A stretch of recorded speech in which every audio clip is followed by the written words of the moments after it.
What happens when our definition of victim doesn't fit? Excuse me? My name is Brad, and I need to report a crime. Anonymously. Oh, what's the crime? Well, I attend South Park Elementary, and one of the teachers is having sex with a student. Oh my God! Did you hear what he This is said? terrible. You did the right thing telling the police, Brad. Now, who is the teacher? What's his name? When we hear about a sexual assault, many have an idea of what that looks like. But when that assault is done by a woman and the victim is male, that idea gets silenced. Well, it isn't a guy teacher, it's a woman. A woman? Yeah, she's having sex with a boy. Oh, but she's ugly, right? Well, no, not really. It's the kindergarten teacher, Miss Stevenson. The blonde? Yeah. Some young boy's having sex with Miss Stevenson? Yes. Nice. Nice. What? Welcome to Rage Bait.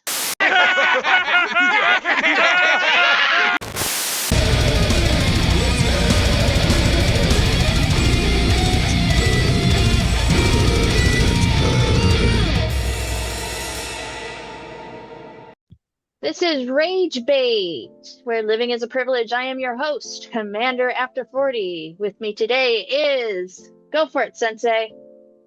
Oh snap, she's letting me do it. Sensei on Pop on a Pork Rinds YouTube channel. We have a special guest today, Nathan. Nathan, thank you for coming. Thanks for thanking of me. Yeah, no problem. Thanks for joining us today. Yeah, of course. So, today's topic is when you hear about male victims, why do they remain silent? They're certainly loud about everything else. Why are they silent about this particular situation? And that's why we're here today. We're going to discuss why men who are victims of sexual assault, domestic violence, and all sorts of depravities are ignored or otherwise dismissed. So, before we begin this topic, in preparation for this, let's share honest first reactions to the topic, Nathan. My first reaction initially was, well, at first I was like, I felt a little underqualified to speak on the matter, but because I haven't really experienced anything like that, but I am aware of it. And fun fact, roughly 16.1% of men, just in general, are victim to some form of sexual assault. And I didn't even really know that until I kind of started digging into it a little bit. No, I initially felt a little underqualified for it, but I was still excited to learn more about it for sure. What about you, Sensei? When preparing for this topic, Society norms, yeah. They normalize the fact that that's not being a man, and it's impossible for you to be sexually assaulted by women because women don't have penises, men do. So in my case, right, it happens. Here's the most famous case is Mary Kay Letourneau. Mm-hmm. If you look at the news, a lot of the times it is women teachers that have sexually assaulted minors. And it's an alarming rate. I feel that, one is one too many, and it does happen. But of course, society says, well, that's not being a man. Are you gay if you don't like it? Even growing up as, a young male in the South, it was one of those things that was glorified. That's awesome that a hot teacher likes you, but you have a developing mind. You can't really, differentiate of what is okay and what isn't at that age because your frontal lobe isn't even fully developed at that point. For me, when I approached this conversation, it was many years ago, and it just never correlated well with me. It never set right with me. The idea that women are trained from a very young age, how to deal with people assaulting them, and yet we basically, in so many words, dismiss it with our young boys. We just say, this is just boys being boys. It's perfectly normal. It's all right. And it's like, what? No, if it's not all right for a girl to go through that, what makes you think it's going to be perfectly okay for a little boy to go through that? That's bull. But I think the biggest issue is because more men are the ones that are sexual predators versus women, and therefore it gets overshadowed, or they just dismiss it because, oh, well, it doesn't matter. Like you said, boys will be boys, and it doesn't matter because in society, they're saying, well, the majority of this stuff that happens is done by men. So we're going to ignore when it happens to boys, little boys. Right. Well, Yeah, about go that. ahead, Nathan. Okay, thank you. What's fascinating about that too is that it's like it's not even just the fact that they're boys. It's like, generally speaking, children. Well, this is kind of a different thing, but children in general are just like not really. They don't really have rights. Last I checked, at all. So you as a kid, you come out and you say, "Hey, this thing happened to me," and it's like people are gonna kind of just like brush it off. But Well, children have rights. They just aren't enforced. that's right. Yeah, absolutely. Very true. So yeah, I agree with that statement. So before any of this conversation ever began, have you ever had thoughts? Like, have the two of you ever have like thoughts of, oh yeah, that happens. Male victims do happen. Or what assumptions did you have when you heard the term a male victim, especially a male victim of a woman assaulter? Let's start with you, Richard. For me, growing up, it wasn't a thing. They didn't really talk about it, or it was one of those deals where, this is males doing exactly what males do. And that is to attract women, no matter what age you are, versus an older me now, where I do look at what's happening in the news specifically, because I mentioned Mary Kay Letourneau. That was a massive case back in the late 90s, early 2000s. Mm-hmm. And she's not the only one. And it reminded me of a story of a situation that happened with me between a friend that I was sexually involved with, and I just didn't want to do it. And she literally told me, "You don't have to do anything. All you have to do is just lay there." Mind you, I didn't give consent, but I let it happen because I felt, well, I'm a man and this is what we do. So therefore, the emotions in my mind was, well, we've done it before. Even though I'm saying no now, I should let this happen because this is normal, when there was no consent. Right. Now, am I going to demonize her for it? No, and I didn't really fight back. But there's so many people that are in that mindset where they felt like they should fight back, but didn't, because society said that's weird if you said no, specifically for men. So Nathan, hearing that, what stands out to you when it comes to that what just was said? I found the callback to the case that Richard was aware of. I found that to be interesting. I wanted to kind of know a little bit more about that instance because I haven't heard that story yet. She was married with children, and she fell in love with I do believe she was a teacher, and She fell in love with a student, and then she ended up, I think, getting fired because she got caught, and she was ordered not to have contact with him, and she kept getting caught with him over and over and over again.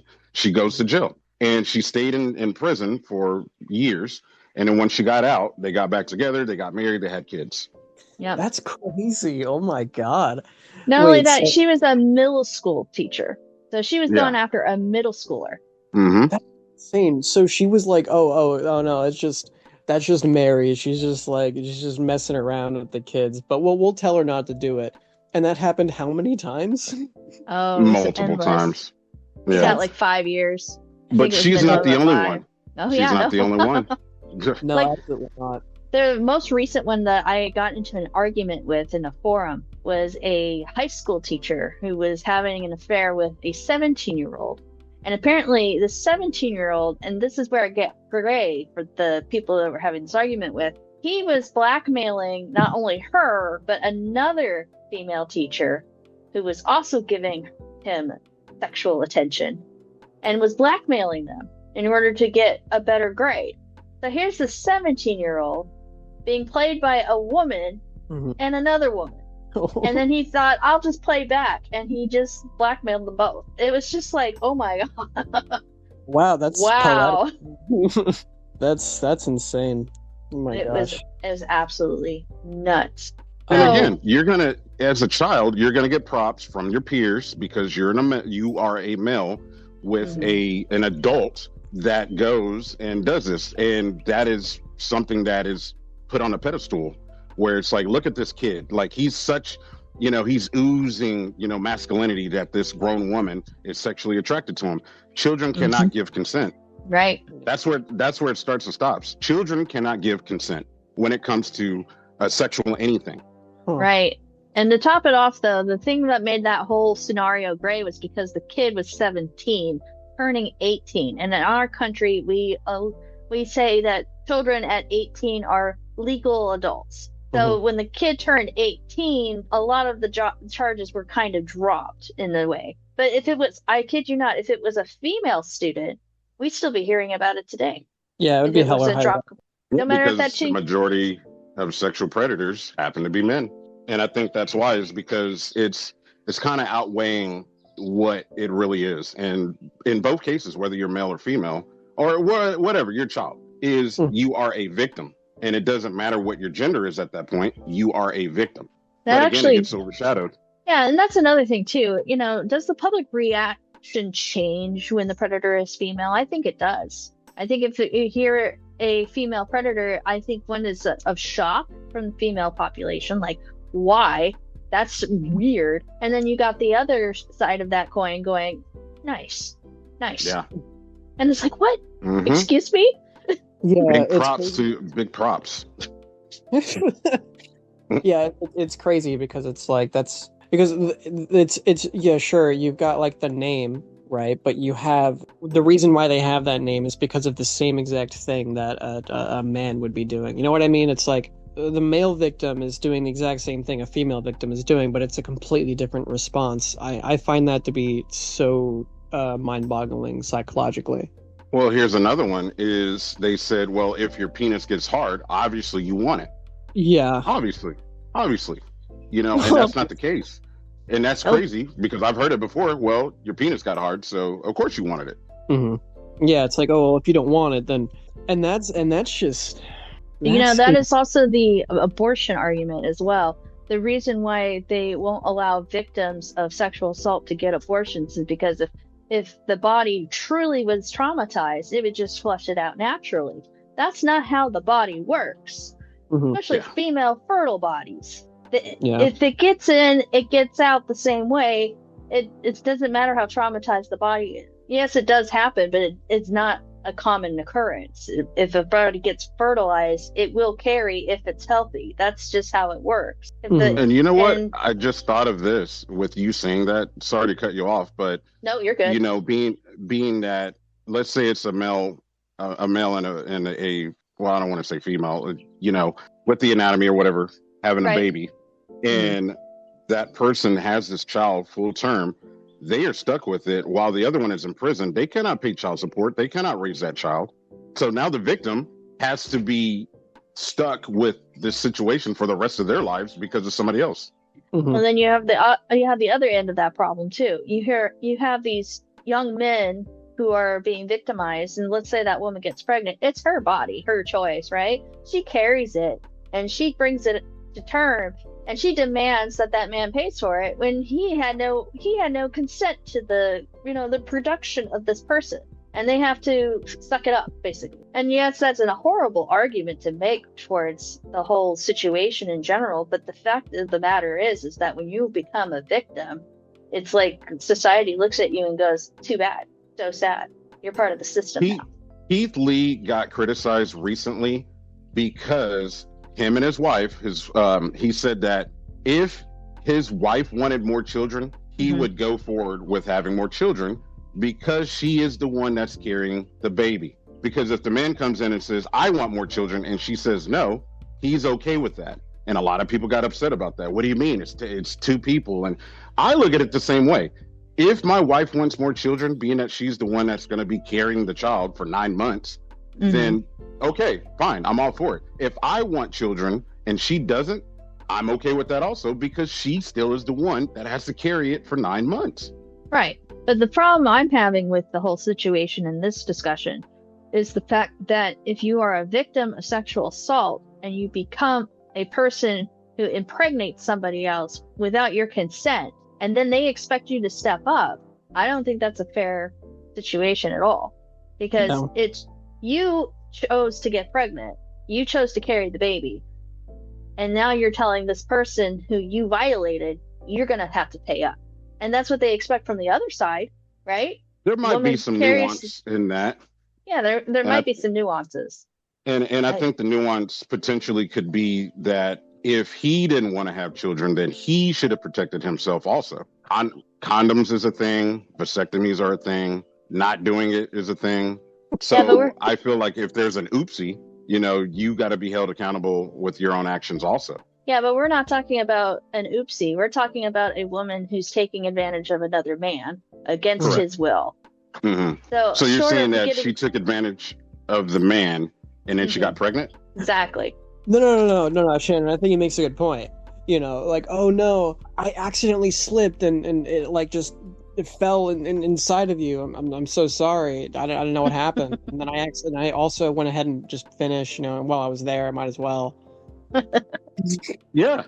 Right, It's a side effect of the situation. Mm-hmm. True, but I'm talking about a situation where the guy isn't able to give consent. I'm talking about him Correct. being the victim of the situation. Because when a woman's a victim of the situation, she's not allowed to terminate. She's not allowed to say, no, I didn't want this. I can now go to the hospital, take care of it, and get the guy arrested. But if it's the man who gets violated and he ends up impregnating her because she wanted to, he has to pay up, even though he had no consent in the matter whatsoever. So That's almost like the times where a man, let's say you're out drinking and you're talking to a lady and you go back and he says, hey, are you on the pill? And she says yes, although she's not. And then you do it and she gets pregnant. Then that's one of those situations like, who is in the wrong? right. And I'm kind of leaning towards, obviously she's in the wrong because she lied, but also if you just met this person in order to protect yourself, why would you believe anything that they said? Exactly. And it just spirals. It just spirals so quickly, because It's many branches to one tree. exactly. It's horrifying. So what needs to change when it comes to the conversation of male victims? Like what should we do to help maybe have these disclosures safer so that men feel validated when they come up to somebody and say, hey, I've been assaulted by a female predator, or I've been assaulted, period. It needs to be normalized not to villainize a male if he's feeling emotional and he's been in a situation like that.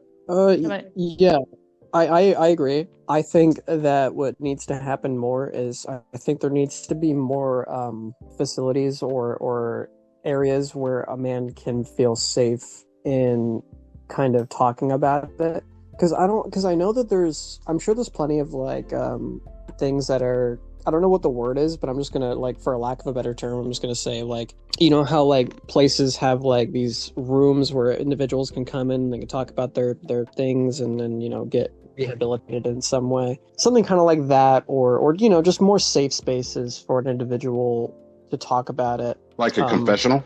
Yes, thank you. And something like that. I think there needs to be more stuff like that. Thankfully, given the changes in society, people have become a lot less against expressing their feelings and talking about them, despite the gender difference, which is really nice. So I think that would help kind of push the ball towards fixing that problem. And I think it just needs to be talked about more, definitely. Because, like, an assumption that I had when we initially started talking about this was that, like, I feel like there aren't like a whole lot of cases of men coming out and talking about their experience and their unfortunate traumatic experience.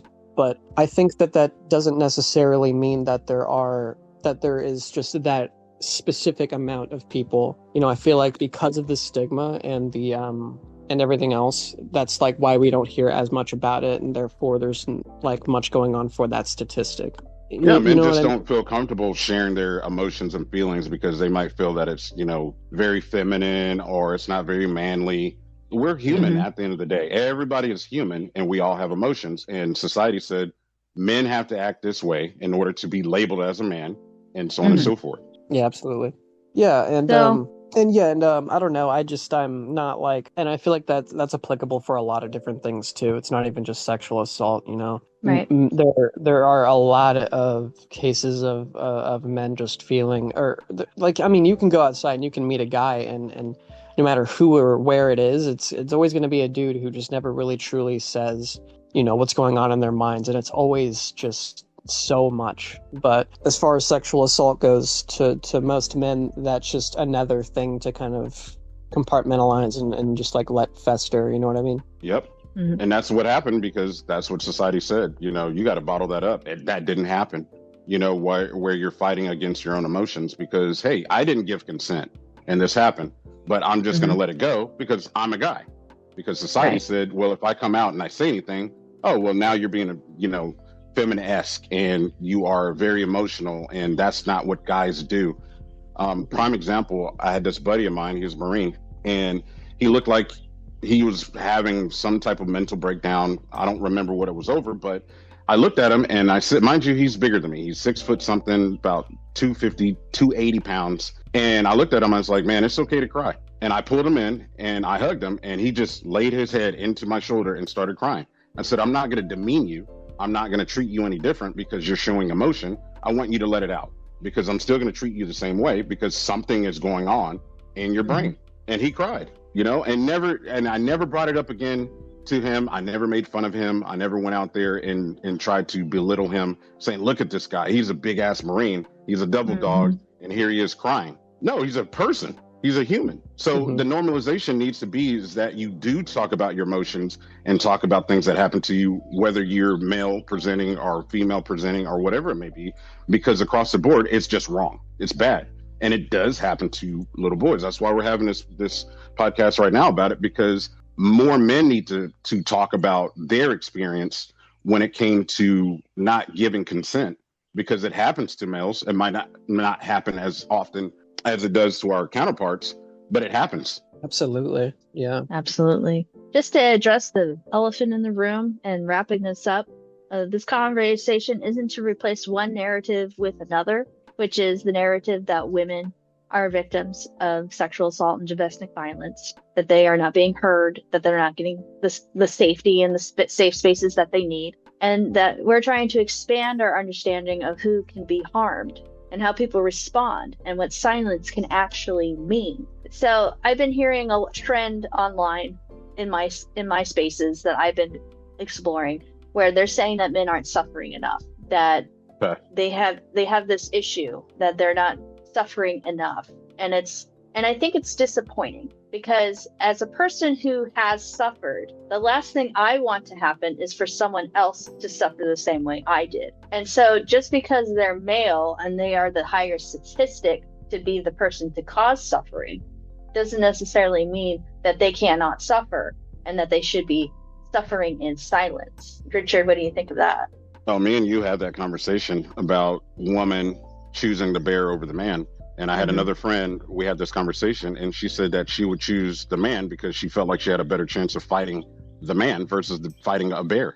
Again, society steps into play where men are the ones that are more violent when it comes to this because we've been coddled. A lot of us have been coddled. You have to go out there and bottle up these emotions. And then what happens when we're feeling trapped in those emotions? We get violent. And that's because we're always told, don't show those emotions because you aren't a man if you do. Therefore, it leads to those things. There might be cases, but I feel that I've seen more cases where men get emotionally overstimulated, gets very mad in a relationship and kills his whole family. Poof. Now women, they go through it also at a high rate and they do it differently. They might start poisoning him or leading him somewhere else and somebody else does it to them. And it's just one of those deals is where society plays a massive part in telling you how you should think and feel instead of truly feeling and thinking for yourself, saying, hey, this isn't right. How about you, Nathan? What do you think of that conversation about steering the narrative towards men when women have been the primary victims? I personally, I think that, it's very true that like men are always kind of like told how to be masculine, and that kind of creates a lot of confusion on because I don't know, I don't like being told that you're not masculine enough. I don't like hearing that. Just to like kind of, because I read up a little bit on this and I just kind of want to share a statistic with you guys that according to Canada CA, in the UK, United Kingdom, 97% of women around the ages of 18 to 24 have reported being sexually assaulted or harassed in public. And I bring that up because I think because when you had said that we're not trying to change any narratives or anything of that sort, it reminded me of that statistic, and that's just like, I think personally that's like horrible news, and I don't think people are really paying too much attention to that. I don't think people are paying enough attention to that, and I think that should definitely change. So that's like what I mostly took away from that conversation. That's pretty much my answer to that. We should be protecting each other. That's Should be the protecting. biggest part. I think not only should we be protecting each other, but we should be treating our children as equals. I think that will help with a lot of the gaps that we are experiencing: gender, race, identity.